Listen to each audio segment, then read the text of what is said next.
Welcome, everyone, to the Holstein House podcast. I'm the West Virginia woman, Robin, of RobinHolstein.com and Holstein House, where my guests get a great night's sleep at a fair rate plus breakfast.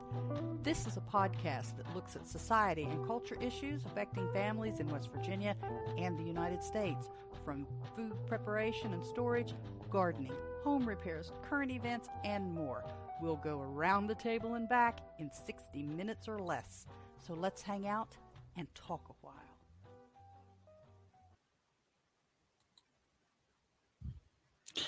Good Friday morning, all y'all. How are you today? It's a gorgeous, gorgeous Friday here in my part of Kanawha County, West Virginia. I'm Robin Holstein, and this is the Holstein House broadcast. It's Friday, October the 27th, 2023, and this is episode 110 of the Holstein House broadcast, answering questions on hosting a B&B from your home, your food pantry, your food preparation and storage questions, and more. Today, we're going to discuss a little bit about 5 more preps for winter.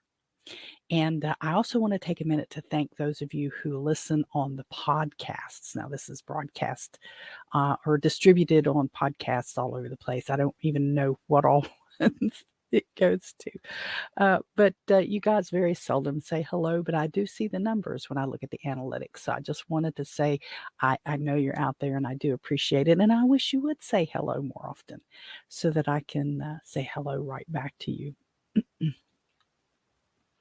We're not going to waste a whole lot of time getting into things. I'm kind of tight today. I want to make sure that I get out of here on time because Dad has the cable people coming again.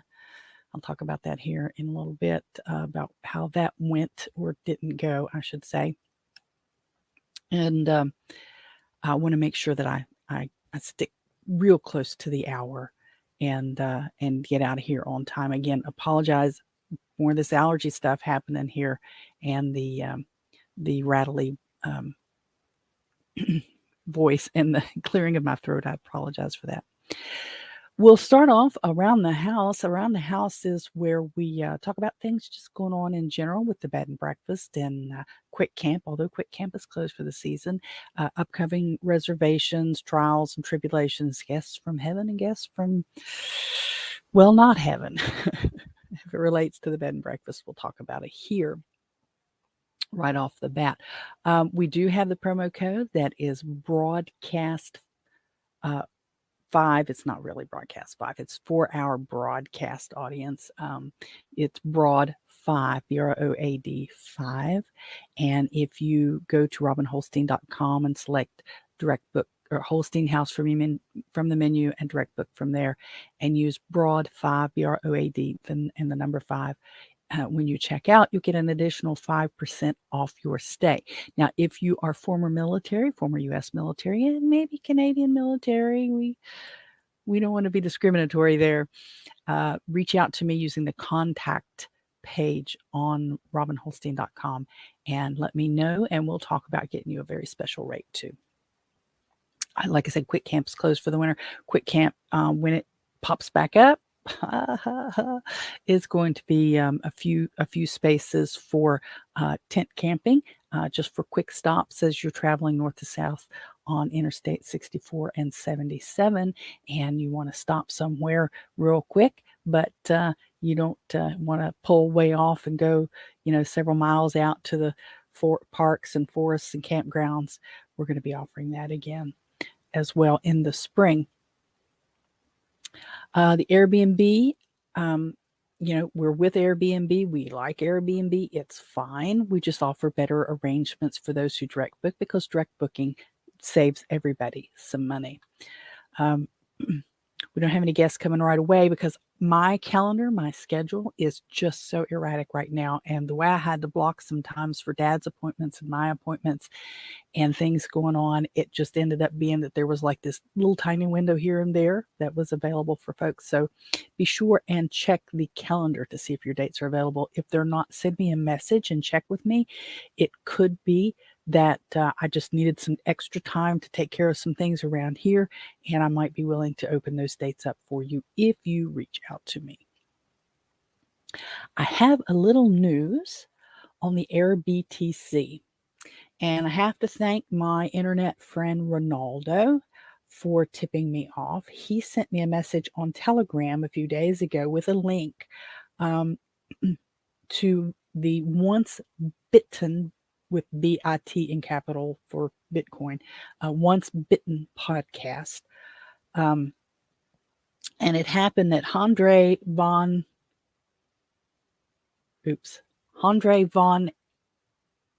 Heerden, the founder of AirBTC, was being interviewed.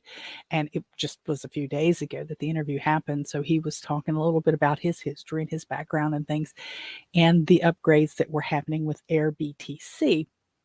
And that made me go, because I do have a listing there. I started my listing in July and was accepted and listed Holstein House on AirBTC. But they're migrating, they're upgrading and migrating, and I can find the listing on there, and I can go through and look at things. But I can't message. I tried to message myself using a different email account, and it did not come through as of yet. I guess it could be delayed. Who knows? It's in South Africa. I mean, that's a long way in email land. But as far as I know, that has not come back through, and I cannot access the backside or the side for the host for that account. So if someone's trying to book the room through AirBTC, I don't have any way of knowing it. I'm suspecting that they can't. I'm suspicious because it just seems to be so broken at this point. But I'm hoping that's because they're doing a migration. I did reach out to Andre this morning, and this morning my time, but he's in Cape Town, Africa, so it would be this afternoon his time. Obviously, that was just a few minutes ago, so he hasn't responded back. I'll look for that and hopefully keep you updated. But it was a really good interview, and I listened to it on Fountain.fm. I don't know if that's the only place that Once Bitten loads their podcasts, but it was a very good. If you can't find it on Fountain, let me know. I'll send you a link to it. It was really good. It was really good, and I want to listen to that podcast a little more as best I can, because they do. That's basically what they talk about, is Bitcoin. And this particular interview with Andre van Heerden was good, because he even talked a little, besides just the AirBTC. He did talk a little bit about the cost of living and stuff in the Cape Town area, and the difference in I think he used a steak dinner as the example, but he also used euros, which I'm not versed in euros, so I couldn't make the transition in my brain. But it was a really reasonable price, and he said the cost of living down in that area is very, very reasonable. And not that I'm in a hurry to run to South Africa to live, but I swear, well, I've never been there. I don't know if this is the time right now in the world calendar and things going on to go to South Africa. But it's interesting. It's an interesting thought to go down there and just kind of look around and see what's going on, and what the cost of living is, and how could a person live down there, and is it as miserably hot and everything as I've always thought. Not that I'm led to believe, because I don't know. I just always figured that down in that area was really hot, but it may not be as bad as I'm thinking. But so that was. I thank you, Ronaldo. If you hear the podcast, I thank you for sharing that with me. That was really good, and I hope to listen to some more of it. And be sure to say hello if you're listening, and even if you listen on the replay, because I like to know. I like to see people, and I like to see their names, and I like to be able to say hello to them in return. So general projects, it's just this general stuff that's going around, the long-term projects that are going on around here. There hasn't been a lot of movement in that area, partially because of scheduling, and that has more to do with medical appointments and things for Dad than it does anything else. we'll be doing some work over at his place pretty soon with a rental building that he has. We're going to be working to get it cleared out, and so we can get it tore down. It has reached its maximum lifespan. Even duct tape won't fix that. So it's got to come down. So we got to work on that. And again, that's another facility, another building that I have to work to get cleared out. And I don't know if I'll find the time to do that, but we're going to do that. So things here, the doghouse, the roof is on, and that project is stalled. The Ramsey house, the project is stalled, and the basement is stalled. The bunker here is stalled with that. So my calendar is a nightmare. Today, after I leave here, I have to go over to Dad's. It's INR day, and that's the test that we do. We'll see if he's got any bills. I got to do his deposit. I've got some eggs to take downtown to for sale, and running and errands and things that I have to do, and then get back here. It's just always crazy around here. It's enjoyable, but it's exhausting. And I tell you what, yesterday I had just hit a wall. I had such a headache yesterday from all of the stress of the previous 10 days. I just kind of didn't do a whole lot. I did a little bit of cleaning, dusting, dishes, I fixed his dinner and stuff, but I just didn't do much else. My brain was just overwhelmed from the last few days, and I just didn't get a whole lot done. It's just how it goes some days. There's nothing going on in the gardens outside. My poor little pepper plants are still hanging on. There's in the little plastic greenhouse that I got at. Where did I get that? Did I get that at Tractor Supply? I don't remember where I got it now. It's just one of those little. It's not really even 2 foot wide. That's a cute little thing. The chickens, well, my 2 girls are still molting, and they absolutely look like something grabbed them and shook them. They're just terrible. A molting chicken is an ugly thing.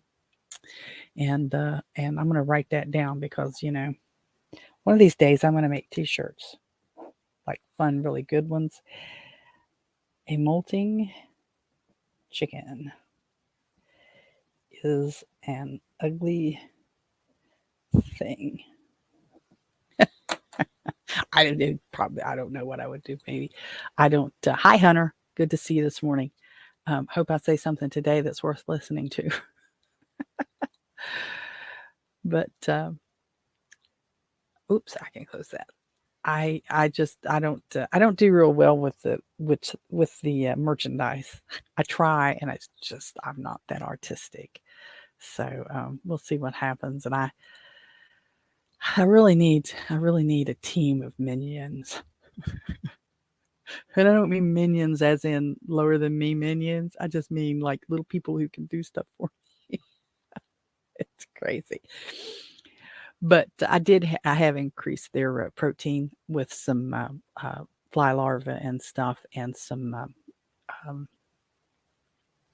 it's actually for woodpeckers, but they're those little feeder blocks that you can get in the bird feed aisle, like for wild birds, and the chickens like those kind of things too. The ducks too, but the ducks can't. I have those little baskets that you get to hang, that you put those little bricks of suet and stuff in for the wild birds. I have some of those hanging on little hooks, like garden hooks, in the run, and I'll hang those for the chickens. And of course, when they peck them, they swing. It gives them a little bit of something to do. But I put those in there to give them a little more protein. And I've mentioned before that I put it like I call it a scoop, but it's probably less than a cup. It might be a cup of duck feed, because it's higher protein. Because when the birds are molting, the increased protein helps them get through that faster. Why are these stupid notifications coming up? I block those all the time, and every time there's an update on these machines, they come back on. Both of the young duck hens are laying now. They've been laying for a while, and so now I am flush with duck eggs, as we talked about on Tuesday. I'll be getting Carla some of those eggs as soon as we can schedule a time to meet up. But I do have one of my older, as in not age, physical age, but she's been a customer of mine before. I did post that I had duck eggs for sale. I posted that on my Facebook account, and she popped up with, "I'll take them." I mean, within 4 minutes flat, "I'll take them." And these are smaller than my Pekin eggs. Now, my Pekin eggs are just really, really big. They don't fit in a traditional egg carton. Even the large egg cartons get really tight on my Pekin eggs. And the salvation for that is that the Pekin eggs and duck eggs in general are tougher than chicken eggs. So they can take that little bit of extra pressure when you're trying. I've even had to sometimes tape the box shut when I was delivering them so that because people are constantly giving me egg cartons. If you've ever raised eggs and people find out, but they don't want to buy your fresh eggs, but they want to give you all their cartons. I have stacks of cartons and just a few chickens, so I have an overabundance of those, but the Pekin eggs don't fit. So I did order way back several years ago a giant carton thing of a monstrously big thing of jumbo egg sized paper cartons. So I have those. The duck eggs fit well in those, or the Pekin eggs fit well in those. Now, these young girls that I have, they lay a smaller egg, and their egg is about the size of a large or extra large chicken egg. Probably, I'm not good with math, probably a quarter of the size. Would it be a quarter of or 3/4? I think it would be 3/4 of the size of a Pekin egg because they're smaller. Anyway, you guys that know how to do math, do that. They can fit in the large or jumbo chicken egg size cartons, so I can do that. But they are markedly smaller, just because they're a different breed of duck, and they'll fit in those cartons very well. But I'm not going to charge as much for them as I did the Pekin eggs because they're not as big. So I'm charging the same as I do my chicken eggs because they're about the same size and they're really eating the same feed, and it's costing the same to feed them and get those as the chickens. So hopefully we'll be good there for a while. And Angie will keep buying those and we'll be good, and I won't be overwhelmed because right now I'm kind of overwhelmed with duck eggs. I did use some for our church thing on Wednesday night. Now, Wednesday night we had the first in what I hope to be a long series of once a month evening workshops open to any ages, with in conjunction with West Virginia State University. And it was a pumpkin carving thing, and they John Kessel, the guy that is the director of the program, asked, if anybody wanted to bring recipes or dishes or something that were pumpkin themed. So the original plan was to make some pumpkin cheesecakes, bars, and some pumpkin bread. And what ended up happening, I had to take Dad to the eye doctor on Wednesday morning. We didn't get out of there until around noonish. I had to run an errand and then come back and get him some lunch.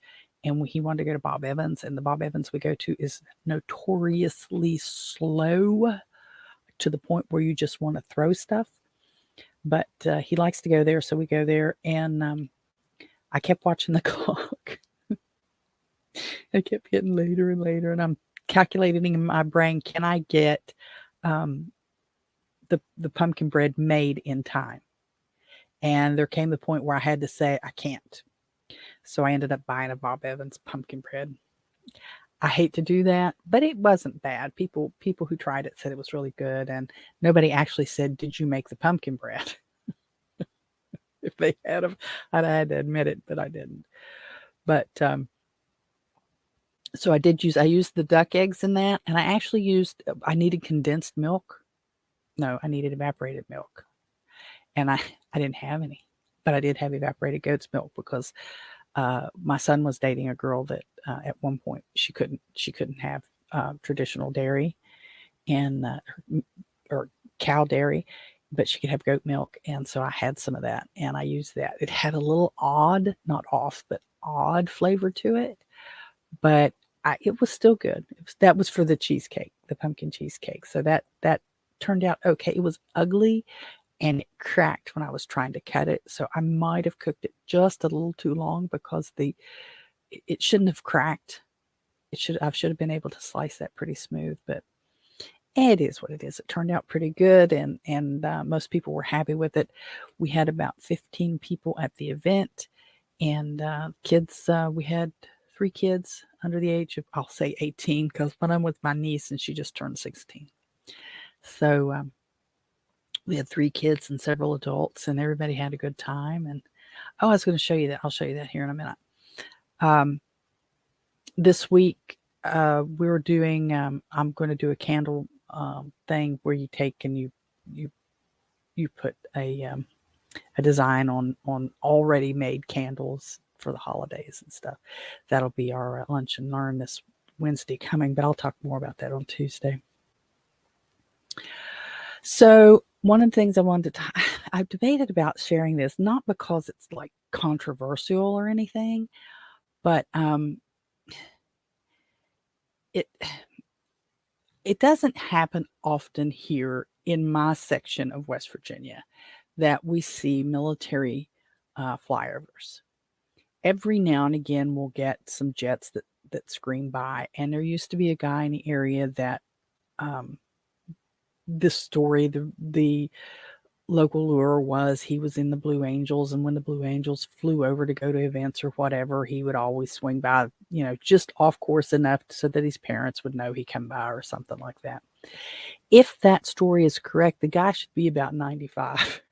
I don't think that's him anymore.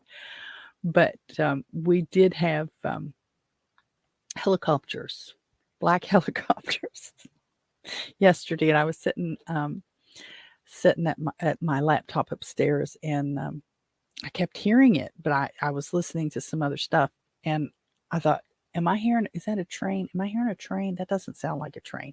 Your brain goes through all these scenarios. What is it I'm hearing? Is that a truck? Is that a truck in like an 18-wheeler in front of me? What is this going on here in front of me?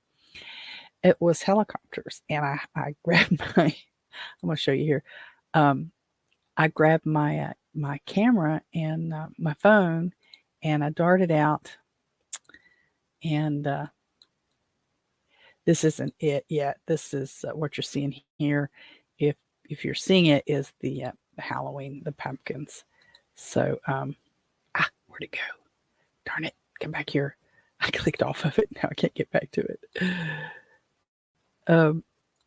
There it is. Shoot. Let me scroll up here real quick. Here it is.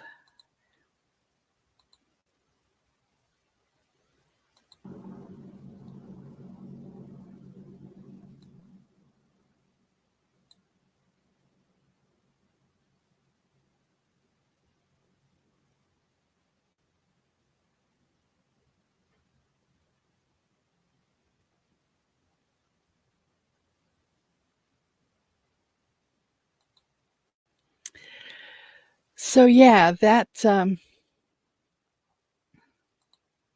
went by my place the other day. Yesterday, actually. I'm trying to get back to my dumb screen so I can turn that off.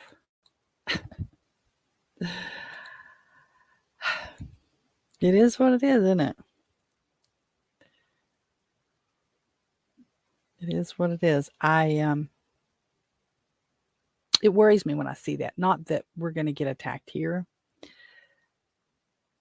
but that they're going someplace and something. And then I heard this morning, they may or may not be related, but then I heard this morning that we were retaliating, or nationally we were retaliating against the attacks on our military over in the Middle East. And I was kind of wondering why we hadn't already done that. Why have we waited till now to do that? Once it got out and people knew, I could go on about that. I don't know. But it's not normal for us in this area to see those kind of choppers go over that way. Every now and again on drill weekend, because the airport's not that far from me. And so I do see traffic going in and out of Yeager. Oh, it's Yeager International Airport. Ooh la la. But every now and again, I do see traffic, swinging around this direction. I don't pay attention to it a lot, but the low flying stuff is a problem in that it forces you to think that's flying low. That's flying low. But the National Guard, when they drill there at Yeager, it usually every now and again you'll see the bigger.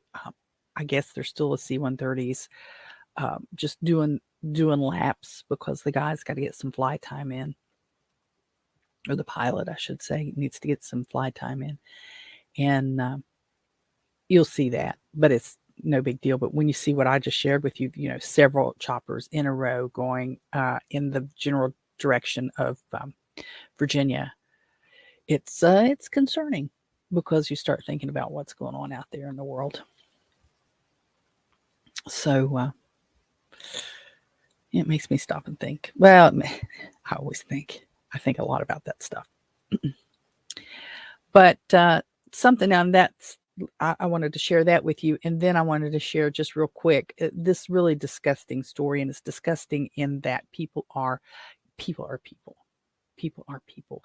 The headline reads, this is from WCHS TV.com. The headline reads, West Virginia Disaster Relief Nonprofit scrutinized amid financial turmoil, leadership misconduct allegations.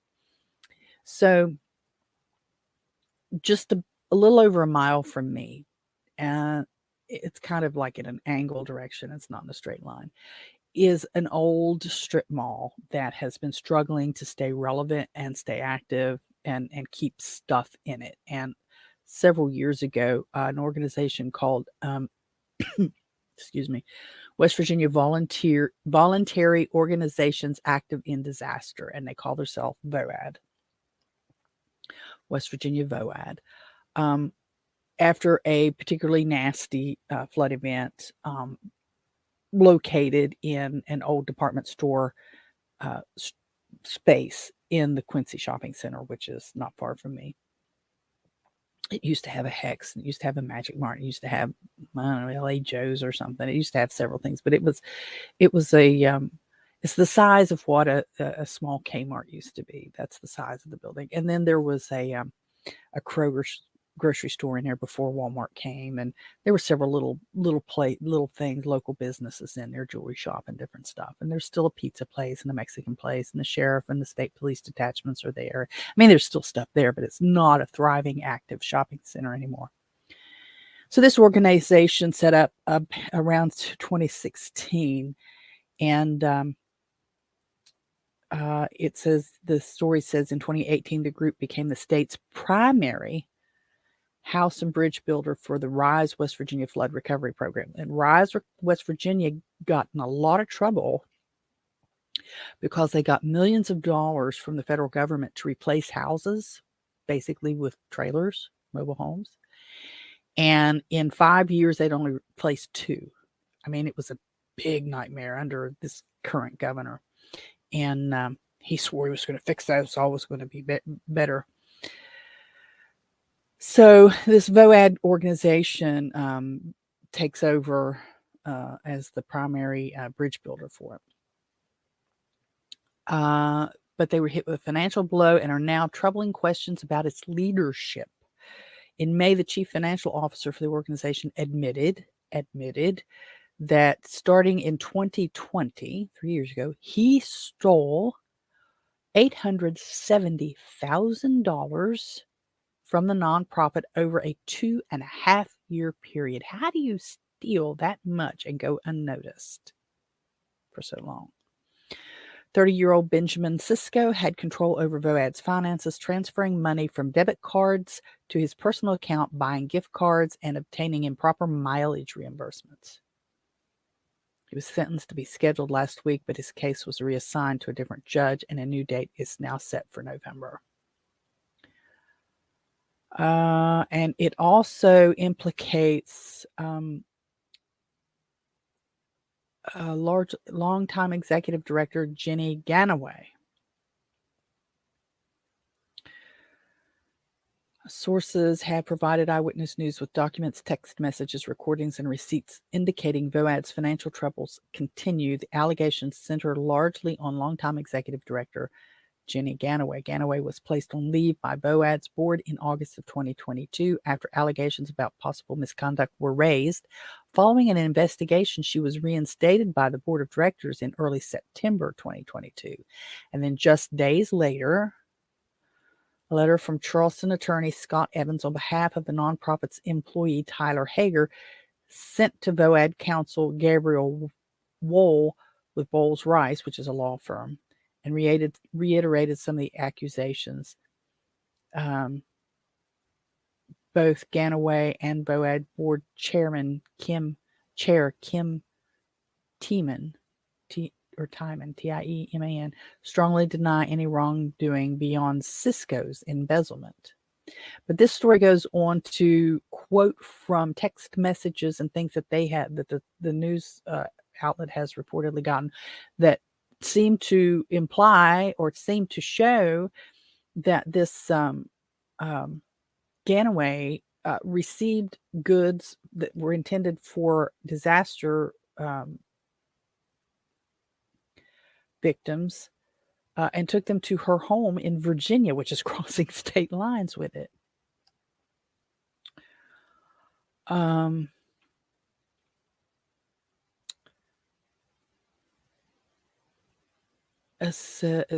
reference to a 7-piece outdoor patio set, which had been donated from Lowe's Corporation to Voad. Supposedly, there's a text message that has Ganaway saying, "Put one of those on the trailer." Someone saying, "Okay, I'll do that. I need 10 flower pots and 6 ottomans." "Okay, I'll get that." And you're all packed up and ready to go. The items Hager was told, Hager is the one that was being instructed to do it, told to deliver, included 10 flower pots valued at $799.80. $79 flower pots.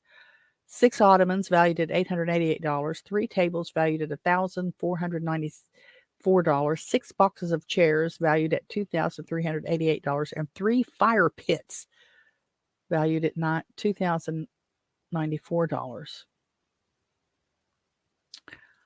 I mean, this is insane. Why?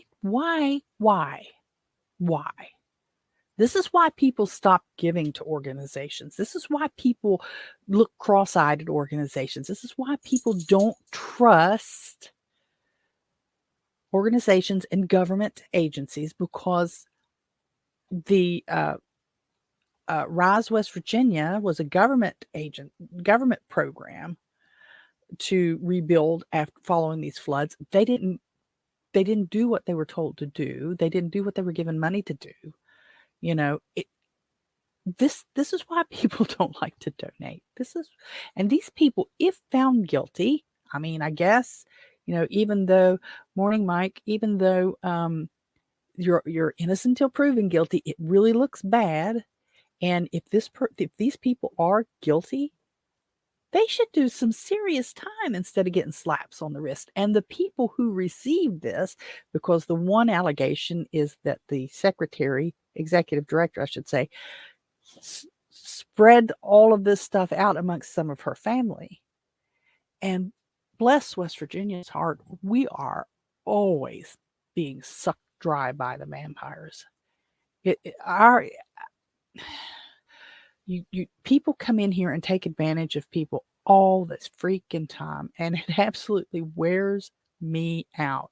I don't know what the answer is, but it absolutely wears me out. That people, Why? And people, why do they think that's okay to steal from people? Why do they think it's okay to just, oh, I've got this bank card, I'll just use it, it won't matter. It's not okay. If you don't ask, it's not okay. Oh my gosh. So anyway. Oh, I just wanted to share that real quick. We are, a lot of us who are watching this broadcast, listening to the podcast, participating in the online communities that we're associated with, try to prepare for disasters. But every now and again, even though you're prepared, you get blindsided. And sometimes you have to ask for help. And it's these kind of organizations that we tend to, we will ask. I mean, if there was a big enough flood, let's say the Bluestone Dam gives way, it could probably take out my house. Now, the Bluestone Dam is so far away from here, it would take a long time to get to me. But I mean, like hours.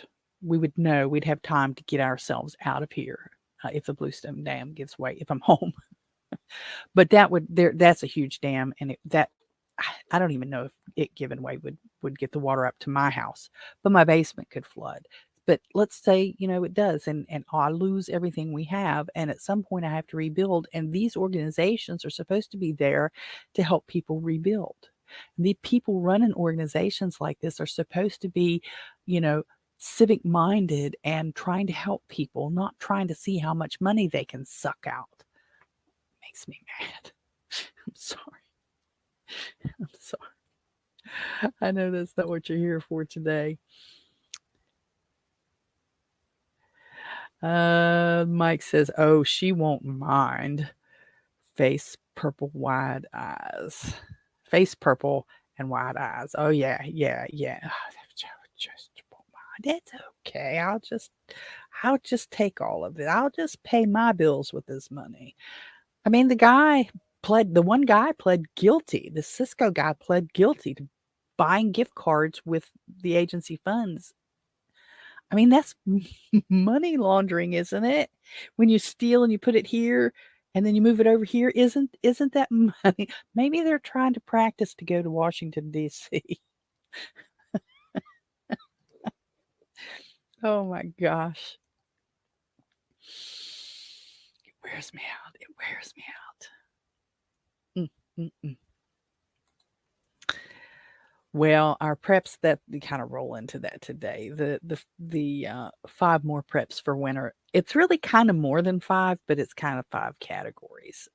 And again, these are not earth shaking. These are not secret, you know, uh, finally revealed 5 preps for winter.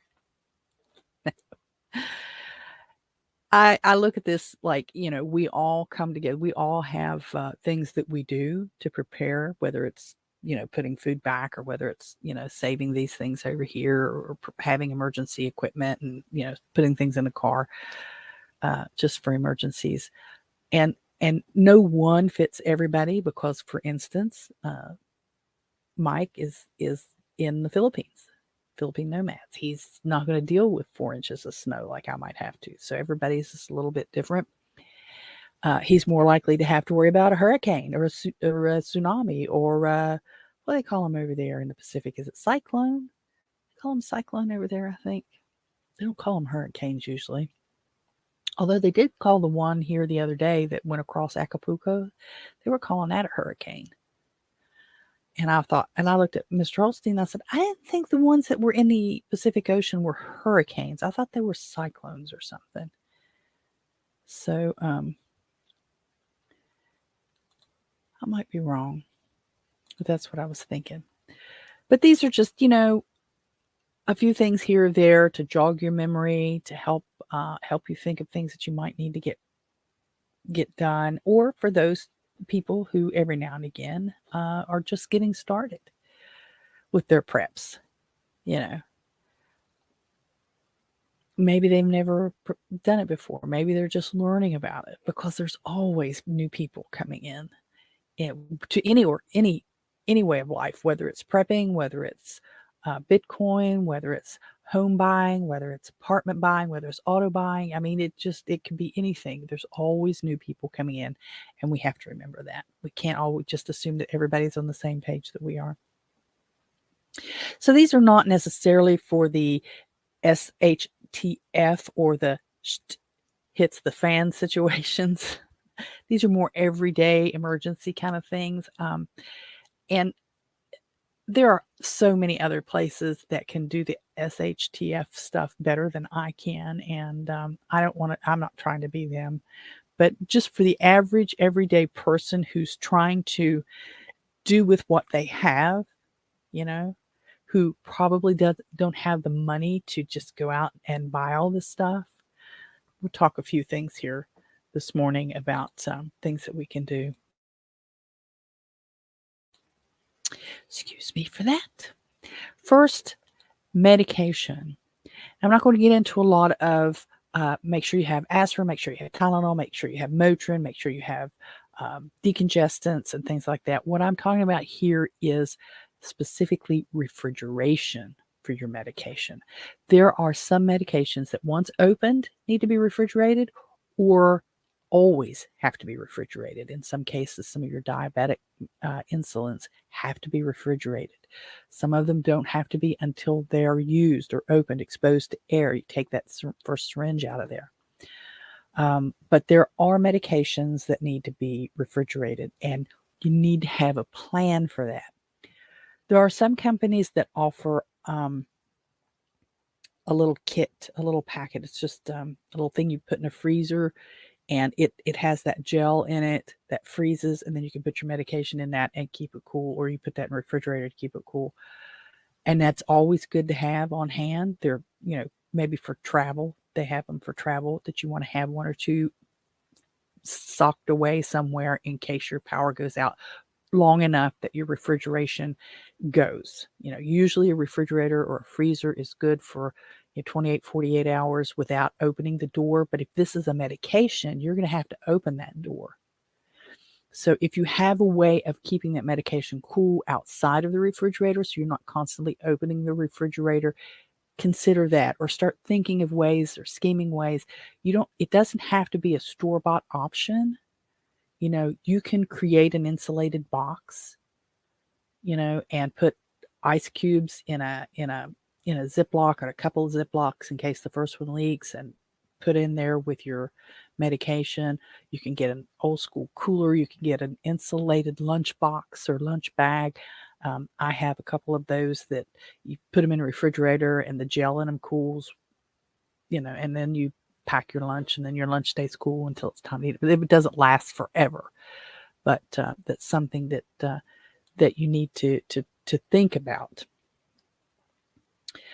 And maybe you don't need it right now, but maybe it's something you could possibly in the future. And so you just have the idea there.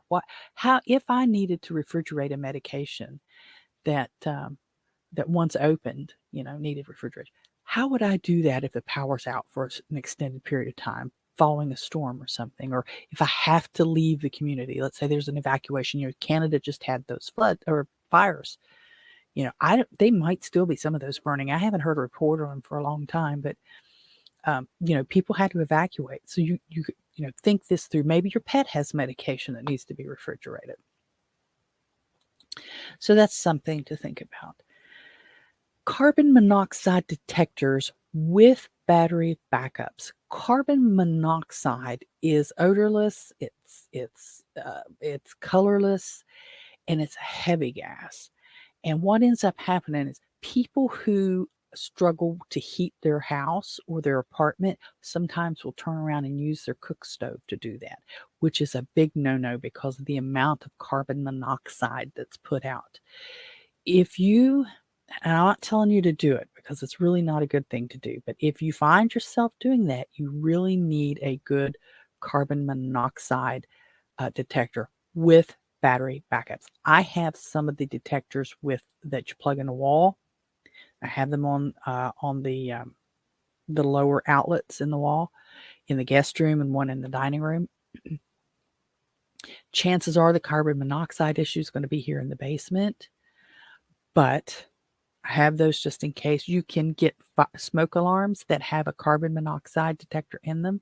They're kind of steep sometimes, but you do have that battery backup in case the power goes out, or if they're battery powered altogether. Mine are 9-volt battery powered. I'll be checking mine when it's at the winter equinox. I'll swap my batteries out, and in my detector, I swap the 21st of December, I think it is. I'll swap those out and make sure I have fresh batteries in those. But carbon monoxide is something we don't think about often. You can get space heaters, and sometimes people get older space heaters that may have an issue with carbon monoxide. Some space heaters shut off. My dad had one that would kick off every now and again. And I'm like, Dad, does it have a carbon monoxide sensor? He said, well, yeah, it might. I said, maybe you have it too close to something, so the carbon monoxide is building up, and that's what's kicking it off.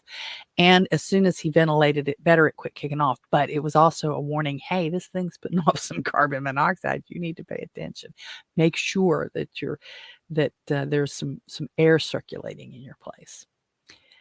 And that brings me down to weatherproofing. And this one gets kind of long, and not really long. I got 4 different things under weatherproofing, which takes us kind of over the 5 in the list, but it's all kind of under the broader category of weatherproofing your home. One thing that folks around here do frequently is in the winter, they get either the kits that you purchase to put plastic over your windows in the wintertime in case you have drafty windows, or they get clear plastic and they put it up themselves. And it's older homes with older windows that aren't really tightly sealed will have drafts. And if you don't already know whether your windows have a draft or not, you can watch to see if your curtains flutter when there's a big windstorm.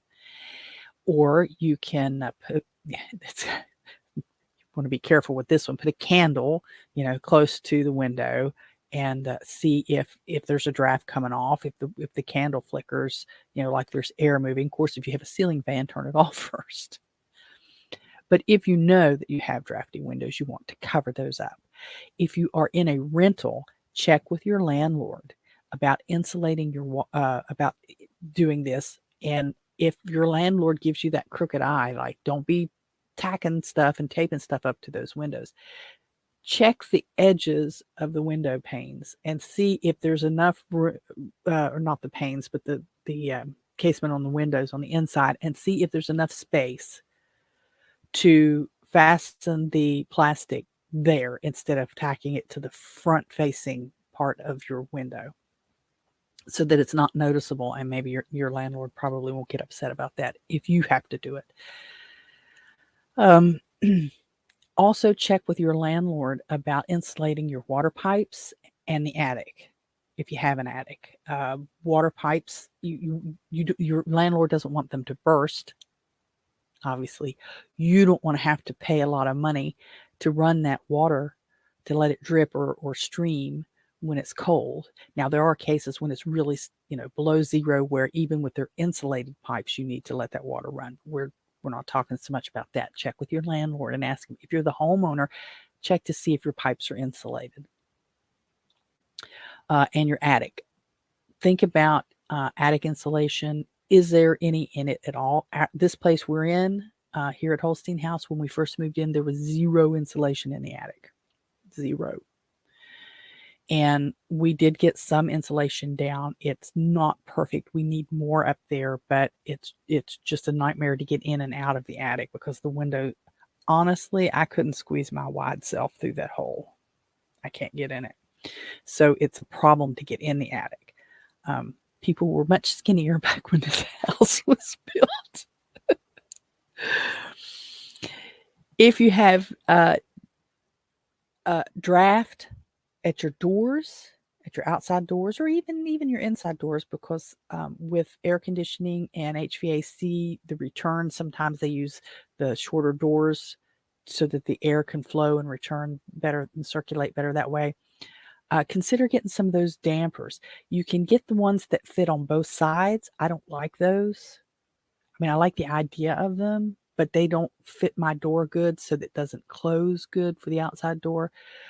They're kind of like a big long tube with cotton or something in it, and sometimes there'll be two of them connected, and you slide it up each side of the door so that it scrubs the floor and closes. You can make those yourself.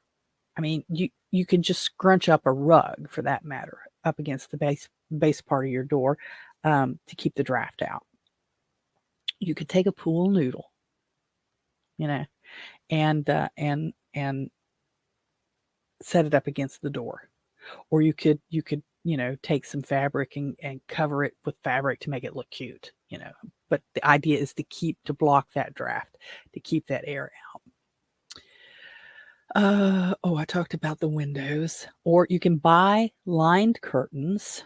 You can even get them at the lower cost stores like your Big Lots and Walmarts and stuff, where they have a lining on the back of the drapes or curtains. Sometimes they're for light, to keep the light out. But even those would work to help keep that draft down off those windows. Or you can make them. You could take regular curtains that you got somewhere, Goodwill, thrift store, or even at the dollar store. I don't know if the dollar store, Dollar General would have them, but I don't think Dollar Tree would have them. And heck, you could even hot glue a panel to the back side of those, any kind of fabric, to help make it thicker, to help keep that cold air from coming in. And the idea is to keep the house warmer, using less resources, to keep your utility bills down. The fourth thing I just kind of want to touch on is a weather radio with a battery backup. We've gotten to where we really depend on our cell phones more for this kind of stuff, but I'm telling you, an old school weather radio that you can turn on and use a battery is your best friend during an emergency, because your cell towers may go down as well. Your cell service could go down as well. When we had the derecho come through, it caused problems with the cell towers. If you were using a satellite setup, you could do that. But if you were dependent on the cell towers, the derecho just tore up some of those cell towers, and it was, people couldn't get signal back and forth, and you couldn't hardly use your phone. So an old school weather radio with backup is one of your better friends as well. And then the last thing we're just going to talk about is a freezer thermometer. And you think, good grief, why do I need a freezer thermometer? Well, because if your refrigerator, and it could be a refrigerator, freezer, it doesn't matter. If your refrigerator temperature gets above 40 degrees, you're dancing with bacteria growth and potential food poisoning. Your refrigerator needs to be around 40 degrees or below. Your freezer obviously needs to be below freezing, and the further down, the better. If it starts creeping up above 32 degrees Fahrenheit, then your food is starting to slowly thaw. There is a trick where you can take a glass or a cup or something and fill it with water and freeze it, and put a quarter or a nickel or some kind of coin on it. And then if you peep in, which you're not supposed to be opening your refrigerator, freezer anyway, if you peep in, and if that thing has sunk any at all, that freezer has gotten warm enough it's starting to defrost, it's starting to thaw, and your food is starting to be in danger of being spoiled. So it's important to pay attention to those temperatures, and a good freezer thermometer. And you could get one that's that will use your cell signal and an app. But if your power's out, are you going to be able to get that signal? Are you going to be able to keep your phone charged? How much resources are you using to know what's going on there? But a good freezer and refrigerator thermometer will help you anyway. I mean, even if it's not a case of natural disaster, if your freezer is going out, if your refrigerator is going out, because your refrigerator pulls the cold air from the freezer side, all the cold air, all of that is going into the freezer side, and then you'll notice there's like a little vent, and it pulls that cold air to the refrigerator side.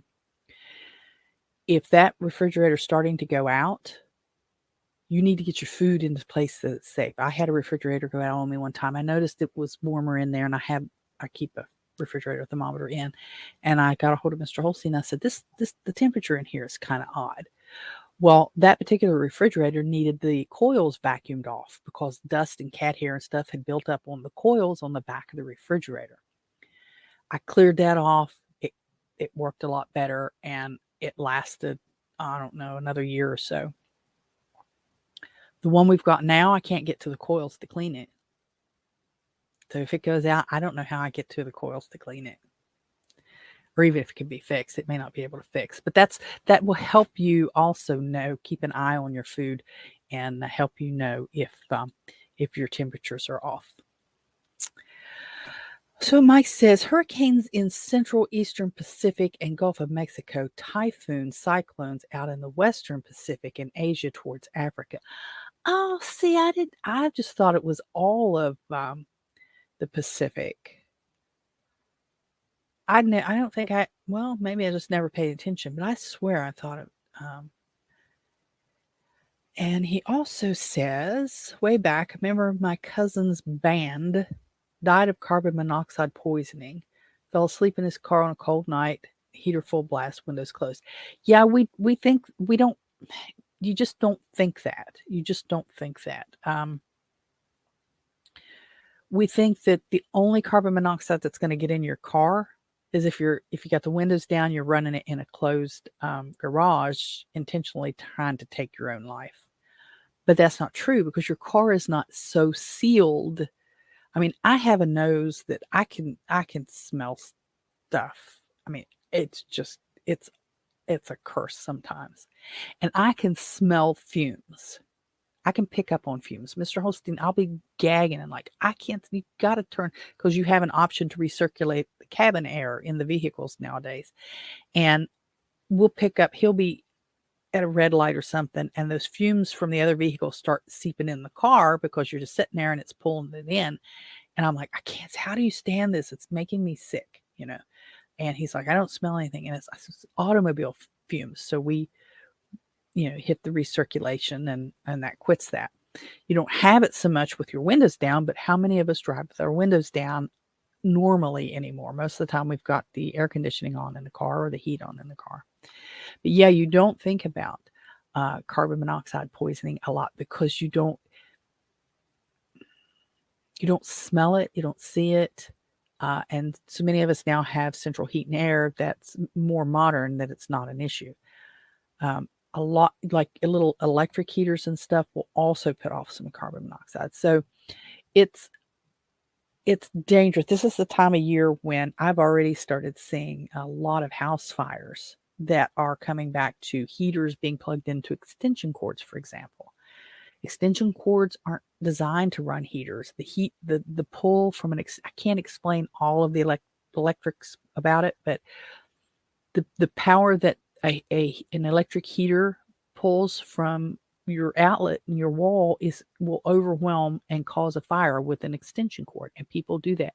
Or they'll have it too close to some furniture and something will heat to the point where it catches fire. Or somebody, or even a dog for that matter, might bump something and it falls in front of these heaters and it catches fire. This is the time of year when those things start happening because we don't pay close enough attention. We just know we're chilly. We need to start the heater.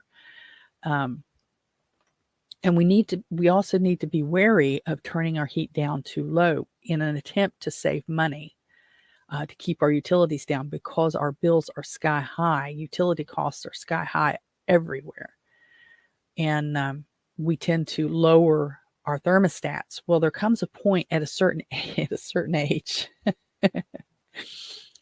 where you really need the heat, that you can't really function well in cooler weather. And I need to look that back up. I don't know if I can find it while I'm on here.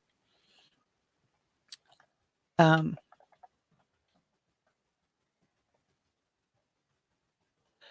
me see if I can find it real quick. I looked it up.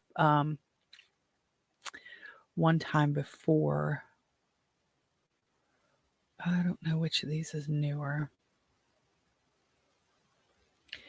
When hypothermia kicks in.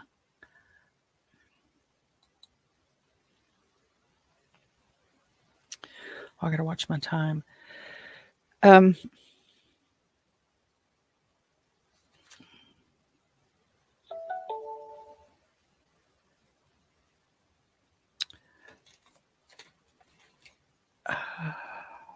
I hate to do this.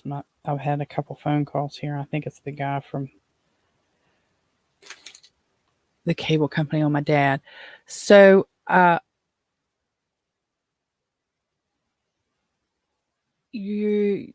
people who are sick may have special problems keeping warm. And this is also talking about seniors. Don't let it get too cold inside and dress warmly. Even if you keep your temperature between 60 and 65, your home or apartment may not be warm enough to keep you safe. This is a special problem if you live alone because there is no one else to feel the chilliness of the house or notice you are having symptoms of hypothermia. Keep your house between 68 and 70. If you're trying to save on electric bills, close off rooms that you're not using. And Mike says, watch out for the dry tree next to that radiator or furnace. Yeah, we bring in your Christmas trees and stuff. Watch out for it. So I'm going to let it go there, guys. I'm right at an hour. I see that the guy from the cable place has tried to call me while we've been on here, and I need to get back and make sure he shows up over at my dad's. So I'm going to, let's see, it was about 15 minutes ago. Shoot. So he's probably on his way or may already be over there. I'm going to call it for that today. And I want to thank you very much for being here. We'll follow up again here pretty soon. And we'll finish up with this talk a little later. Thanks for joining me. It's really been fun. We'll talk to you again later. Bye-bye.